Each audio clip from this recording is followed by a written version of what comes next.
Banyak di antara kita itu yang mengatakan bahwasanya antara Nabi dengan para cucunya sudah sekian banyak, 41, saya sendiri 41, cucu yang 41. Habib Hussein cucu yang ke-38, lebih dekat.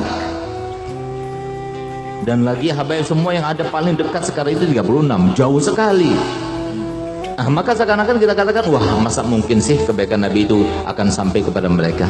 Ya begini saja Pak, kenapa Nabi SAW itu selalu dan sering beliau itu berucap dalam hadisnya, inna ma'ana basyarun mislukum, aku ini manusia biasa sama seperti kalian. Sehingga kalau seumpama, mohon maaf, saya punya anak ini, Ahmad yang paling mirip dengan saya dia. Bentar lagi mau berangkat ke Madinah, doakan semoga beliau bisa meneruskan perjuangan kakek moyangnya insya Allah di dalam menyebarkan agama Islam ini. Seumpama ada satu orang atau beberapa orang yang menghormatinya, memuliakannya, memberikan tempat untuknya, kira-kira saya sebagai seorang manusia yang bermoral, berakhlakul karimah, kira-kira saya senang apa tidak dengan apa yang telah dilakukan oleh saudara tersebut? Pasti saya senang. Dia telah menghormati anak saya. Tapi sebaliknya, misalnya kita tahu dia anak saya, tiba-tiba ketika keluar kemudian disengkak, kakinya jatuh tersungkur, maka insya Allah saya tidak akan membalasnya, karena saya punya ilmu. Ilmu itu mencegah, ilmu itu menjadi benteng bagi orang itu untuk berbuat dosa. Itu ilmu fungsinya. Saya tidak akan membalasnya, cuma hati saya kan kecewa. Walaupun saya akhlaknya bagaimanapun, tetap hati saya itu kecewa. Kalau itu saya yang pas-pasan akhlaknya, bagaimana dengan Nabi kita Muhammad SAW? Silahkan kita tanya kepada para orang tua yang punya anak dan punya cucu, sayangan mana, anak atau cucu? Tanyakan pada mereka, sayangan cucu apa sayangan cicit? Asalkan mereka belum pikun ya. Kalau sudah pikun dia nggak paham, tapi ketika nggak pikun maka dia akan lebih sayang kepada cucu daripada anak, lebih sayang kepada cicit kepada cucu. Itu manusia biasa. Bagaimana dengan akhlaknya Nabi kita Muhammad SAW?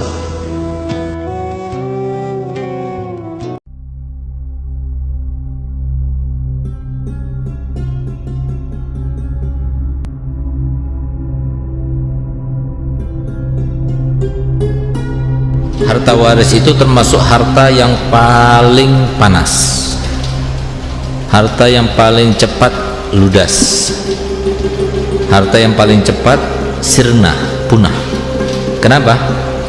Karena masing-masing daripada ahli waris itu beranggapan andai kata ahli warisnya itu adalah dia saja, alangkah senangnya. Semua berharap seperti itu, sehingga harta yang ditinggalkan itu kena mata daripada ahli waris itu. Makanya kalau dapat harta waris itu, maka hendaknya dijadikan barang, jadikan benda, jadikan tanah, jadikan rumah, jangan berbentuk uang. Kalau berbentuk uang cepat habisnya. Kenapa? Karena nggak barokah. Jadi kalau udah nggak barokah berarti cepat habisnya, nggak ada keberkahan di situ. Dan ada satu hal lagi yang terkait dengan harta waris itu adalah setiap orang yang tidak ngoyo, tidak maruk, menerima apa adanya, tidak banyak membantah, tidak banyak mencari-cari celah untuk mendapatkan lebih daripada yang sudah ditetapkan, menerima, dia kasih ini, ya udah nerima, dia nggak mau nuntut, nggak mau bicara, nggak mau. Yang seperti itu dia yang paling banyak hartanya, dia yang paling bahagia hidupnya. Jadi itu sebuah patokan. Makanya ingat selalu kata-kata Ustaz, kalian suatu waktu nanti akan menjadi ahli waris, baik itu orang tua yang kalian yang meninggal, atau saudara kalian, atau anak kalian. Ketika terjadi itu jangan maruk. Yang pertama, terima apa adanya, toh itu tanpa imbalan. Apa imbalan kita? Tanpa imbalan, itu cuma-cuma diberikan. Nah, sehingga sangat tidak pantas kalau seumpama kemudian kita itu mempermasalahkannya. Gara-gara harta sedikit sampai mempermasalahkannya, sampai menimbulkan su'dzon, sampai menimbulkan kebencian, sampai menimbulkan hal-hal yang tidak layak yang diarahkan kepada saudara kita, gitu, yang harusnya kita hormati, kita muliakan. Hati-hati ya, hati-hati. Jadi pesannya Ustaz, terima aja apa adanya. Kalau mereka itu mau begini-begini, ya udah terima aja, iya kan. Nanti kamu yang paling banyak hartanya. yang paling berkah hartanya itu kalian.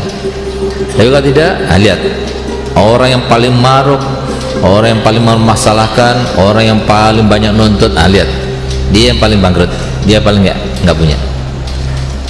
Camkan baik-baik itu.